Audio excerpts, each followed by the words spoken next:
अमीर आदमी और गरीब पड़ोसी।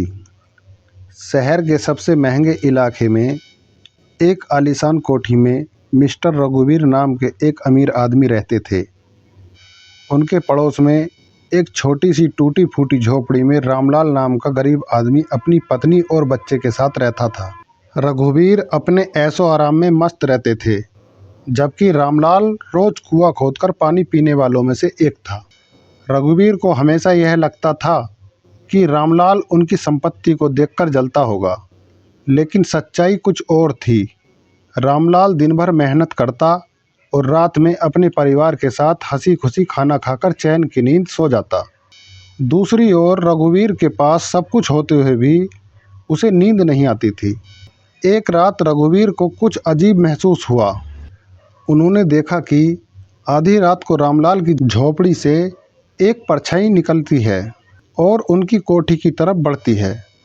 रघुवीर चौकन्ने हो गए। उन्होंने सोचा, क्या रामलाल चोरी करने आ रहा है? उन्होंने तुरंत अपने नौकर को जगाया और बाहर देखने को कहा, लेकिन वहां कोई नहीं था। इसके बाद कई रातों तक उन्हें अपनी कोठी के आसपास किसी के चलने की आवाज़ें सुनाई देने लगीं। वह डरने लगे। उन्होंने सोचा कि कोई उनकी दौलत लूटने की फिराक में है। एक रात उन्होंने खुद जागकर निगरानी करने का फैसला किया। आधी रात को फिर वही परछाई रामलाल की झोपड़ी से निकली और उनकी कोठी की तरफ बढ़ी। रघुवीर ने हिम्मत जुटाई और पीछे पीछे चल पड़े। वह जैसे ही कोठी के बगीचे में पहुंचे, उन्हें किसी के फुसफुसाने की आवाज़ आई। रघुवीर ने चुपचाप एक कोने से झांका और जो देखा उससे उनके होश उड़ गए। रामलाल अकेले नहीं था। वह किसी से बात कर रहा था, लेकिन वहाँ कोई दूसरा आदमी नहीं था। वह फुसफुसा रहा था, सब कुछ ठीक है, कल रात आखिरी बार जाना होगा, फिर यह सब खत्म हो जाएगा। रघुवीर के दिमाग में हजारों सवाल दौड़ने लगे। क्या रामलाल किसी के इशारे पर मेरी हत्या करने की योजना बना रहा है? अगली रात रघुवीर ने पुलिस को बुला लिया। जैसे ही परछाई फिर से उनकी कोठी की ओर बढ़ी, पुलिस ने घेराबंदी कर ली। लेकिन जब उन्होंने देखा कि वह कौन था, तो सब हैरान रह गए। रामलाल के हाथ में कोई हथियार नहीं था, बल्कि एक पुराना मिट्टी का घड़ा था। रामलाल ने कांपती आवाज़ में बताया, साहब, मेरी झोपड़ी के नीचे एक पुराना तहखाना है। उसमें मेरे दादा की अमानत छुपी हुई थी। मैं उसे चुपचाप निकाल रहा था ताकि कोई और ना जाने।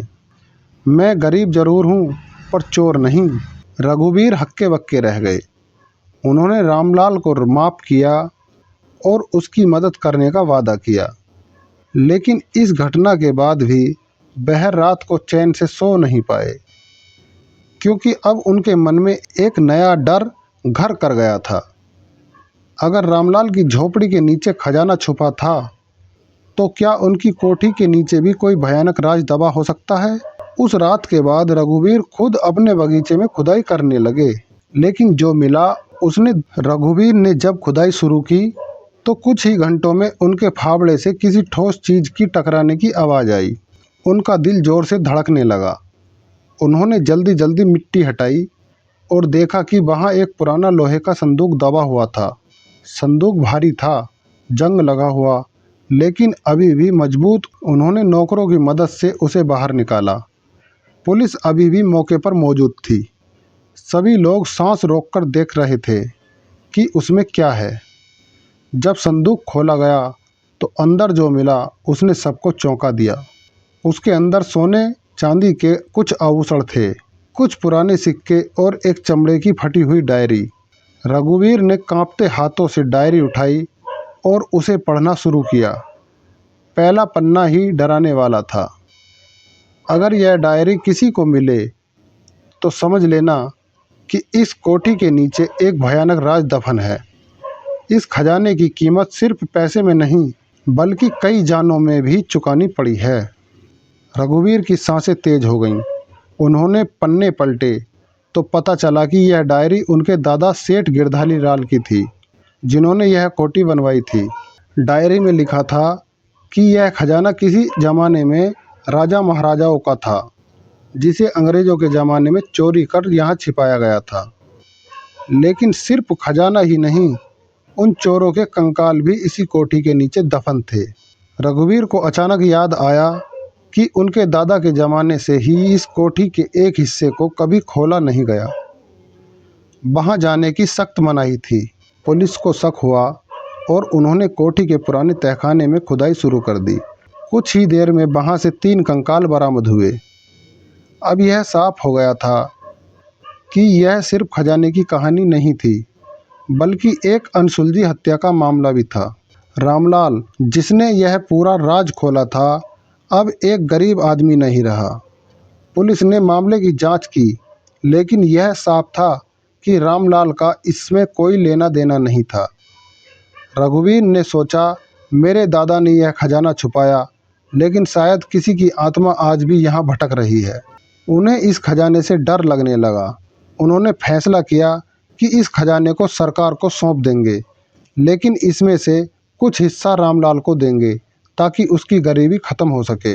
रामलाल की झोपड़ी अब एक पक्के मकान में बदल गई, लेकिन रघुवीर वह अब भी रातों में चैन से नहीं सो पाते थे, क्योंकि उन्हें लगता था कि कोई अंधेरे में उनकी कोठी के गलियारों में चल रहा है, कोई फुसफुसा रहा है। एक रात जब रघुवीर सो रहे थे, तो अचानक उन्हें अपने कमरे के बाहर किसी के चलने की आवाज़ आई। उन्होंने दरवाज़ा खोला, लेकिन वहाँ कोई नहीं था। सिर्फ ज़मीन पर गीली मिट्टी के ताज़े निशान थे। उन्हें किसी अंधे की ताकत का संकेत दे रहे थे। उनके शरीर में ठंडी लहर दौड़ गई। वह धीरे धीरे आगे बढ़े और उन निशानों का पीछा करने लगे। निशान उन्हें सीधे तहखाने के बंद दरवाजे तक ले गए। वह घबरा गए। यह तहखाना तो बरसों से बंद था, फिर यहाँ कोई आया कैसे? उन्होंने पुलिस को बुलाने की सोची, लेकिन तभी दरवाजे के पीछे से किसी के फुसफुसाने की आवाज़ आई। यह खजाना मेरा था, मैंने इसे बचाने के लिए अपनी जान दी थी, तुम इसे वापस नहीं ले सकते। रघुवीर के रोंगटे खड़े हो गए। उन्होंने हिम्मत जुटाकर दरवाज़ा खोला और अंदर झांका। तहखाने की हवा ठंडी और भारी थी। कोने में एक पुराना लकड़ी का संदूक पड़ा था और पास ही फर्श पर मिट्टी बिखरी हुई थी, लेकिन वहाँ कोई नहीं था। फिर ये ताज़े मिट्टी के निशान किसके थे? रघुवीर को अचानक याद आया कि संदूक के साथ मिली पुरानी डायरी में कुछ पन्ने अभी भी अधूरे थे।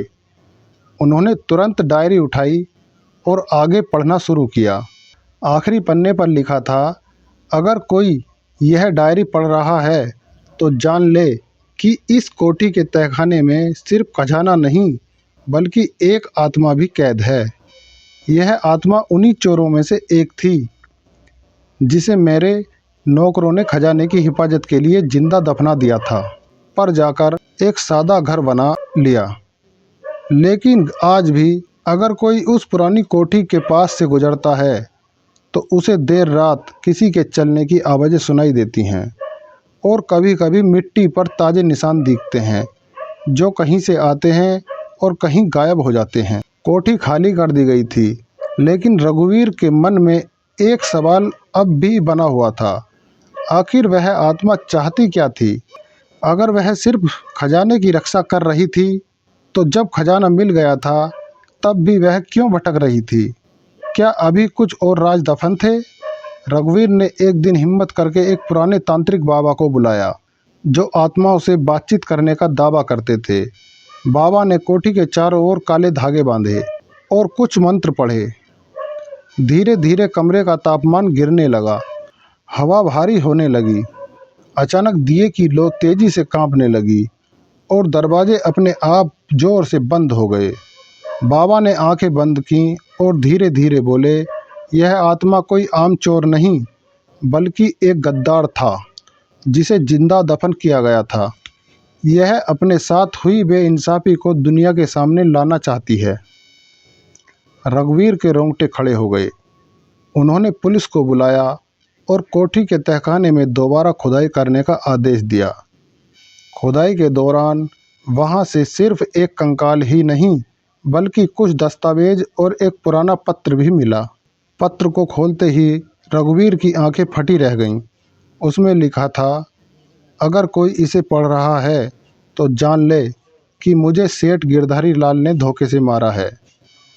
मैंने उनके लिए खजाना चुराया था, लेकिन जब मैंने अपनी हिस्सेदारी मांगी तो उन्होंने मुझे धोखा देकर जिंदा दफना दिया। मैं कोई चोर नहीं था, मैं उनका सबसे भरोसेमंद आदमी था, लेकिन उन्होंने मेरी वफादारी का इनाम मौत से दिया। मेरी आत्मा तब तक इस कोठी में रहेगी जब तक दुनिया को मेरी सच्चाई पता नहीं चल जाती। नीचे लिखा था, मदन लाल, पूर्व नौकर। अब सारी गुत्थी सुलझ चुकी थी। रघुवीर के दादा सेठ गिरधारी लाल ने सिर्फ खजाना चुराया ही नहीं, बल्कि अपने ही वफादार नौकर मदन लाल को लालच में मारकर तहखाने में जिंदा गाड़ दिया था। रघुवीर को समझ आ गया कि यह आत्मा खजाने की रक्षा नहीं कर रही थी, बल्कि अपने साथ हुए अन्याय की कहानी दुनिया को बताना चाहती थी। रघुवीर ने पुलिस के सामने सारे दस्तावेज और पत्र रख दिए। सरकारी रिकॉर्ड में भी मदन लाल का नाम एक लापता व्यक्ति के रूप में दर्ज था। इस खुलासे के बाद मदन लाल की आत्मा को न्याय मिला। तांत्रिक बाबा ने कोठी में हवन करवाया और आत्मा की शांति के लिए पूजा की। पूजा के दौरान कुछ अजीब हुआ। हवा अचानक शांत हो गई, कोठी की दीवारों से आती सरसराहट बंद हो गई और वहां मौजूद सभी लोगों को लगा जैसे कोई हल्की सी परछाई हवा में विलीन हो गई। रघुवीर को आखिरकार सुकून मिला और उन्होंने कोठी को हमेशा के लिए छोड़ दिया। लेकिन कहते हैं, आज भी अगर कोई उस जगह जाता है तो उसे ऐसा लगता है कि कोई देख रहा हो। तहखाने के पास खड़े होने पर कभी कभी हल्की सी फुसफुसाहट सुनाई देती है, मुझे न्याय मिल गया। पर क्या तुम खुद अपने पूर्वजों के गुनाहों से भाग पाओगे? अगर तुम कभी उस कोठी के पास जाओ तो याद रखना, हर कहानी का एक अंत नहीं होता। क्या तुम अपने पूर्वजों के गुनाहों से भाग सकते हो? रघुवीर ने सोचा कि आत्मा को मुक्ति मिल गई, लेकिन कुछ रहस्य कभी खत्म नहीं होते। कुछ राज ऐसे होते हैं जो हमेशा के लिए दबे रहने चाहिए, क्योंकि अब तुम भी उस रहस्य का हिस्सा बन चुके हो और कुछ रहस्य पीछा नहीं छोड़ते। लालच का अंत बुरा होता है। सेठ गिरधारी लाल ने लालच में आकर अपने ही वफादार नौकर को धोखा दिया, लेकिन उनका अपराध अतः सामने आ ही गया। पैसा हमेशा नहीं बचा सकता, लेकिन कर्मों का हिसाब जरूर होता है। सच को कभी दबाया नहीं जा सकता। मदन लाल की आत्मा इसलिए भटक रही थी क्योंकि उसे न्याय नहीं मिला था। कोई भी सच चाहे जितना भी छुपाया जाए, एक न एक दिन दुनिया के सामने आ ही जाता है। बुरी जगहों से दूर रहना चाहिए। अगर कोई जगह डरावनी कहानियों और अजीब घटनाओं के लिए मशहूर हो तो वहां जाना या रहना खतरे से खाली नहीं। कुछ राज जितना दबे रहें उतना ही अच्छा होते हैं। पिछले गुनाहों से भाग नहीं सकते। रघुवीर को अपने दादा के गुनाहों का सच जानकर ही शांति मिली, लेकिन यह भी साबित हुआ कि बुरे कर्मों का असर आने वाली पीढ़ियों तक बना रहता है। धोखा कभी माप नहीं खटता। विश्वासघात सबसे बड़ा अपराध होता है। जो दूसरों के साथ छल करता है वह खुद भी एक न एक दिन उसी जाल में फंस जाता है। तो दोस्तों, समय किसी के लिए नहीं रुकता। कई बार हम सोचते हैं कि भविष्य में अपने गलतियों को सुधार लेंगे, लेकिन समय हाथ से निकल जाता है। सेठ गिरधारी लाल को भी अपने गुनाह का एहसास हुआ होगा, लेकिन वह इतनी देर हो चुकी थी कि मदन लाल की आत्मा को चैन नहीं मिला। अहंकार और लालच का पर्दा। जब इंसान लालच और अहंकार में डूब जाता है तो उसे अपने किए हुए गलत कामों का एहसास ही नहीं होता। जब एहसास होता है तब तक बहुत देर हो चुकी होती है। कर्मों का फल अवश्य मिलता है। हमारे किए गए अच्छे या बुरे कर्म हमेशा हमारे पीछे चलते हैं। यदि समय रहते हम अपने पापों का प्रायश्चित नहीं करते हैं तो जीवन के अंत में पछतावा ही बचता है। मौन सत्य की आवाज़ को दबाता है। कई बार हम सच जानते हुए भी उसे छुपाते हैं, क्योंकि हमें डर होता है कि सच सामने आने पर समाज क्या कहेगा। लेकिन सत्य को दबाने का परिणाम यह होता है कि आत्मा भी अशांत रहती है। तो दोस्तों, अगर हमने किसी के साथ गलत किया है तो जितनी जल्दी हो सके माफ़ी मांग लेनी चाहिए और अपने कर्मों को सुधारने का प्रयास करना चाहिए। नहीं तो पछतावे का बोझ जीवन भर पीछा करता है और कभी कभी तो मृत्यु के बाद भी आत्मा को शांति नहीं मिल पाती।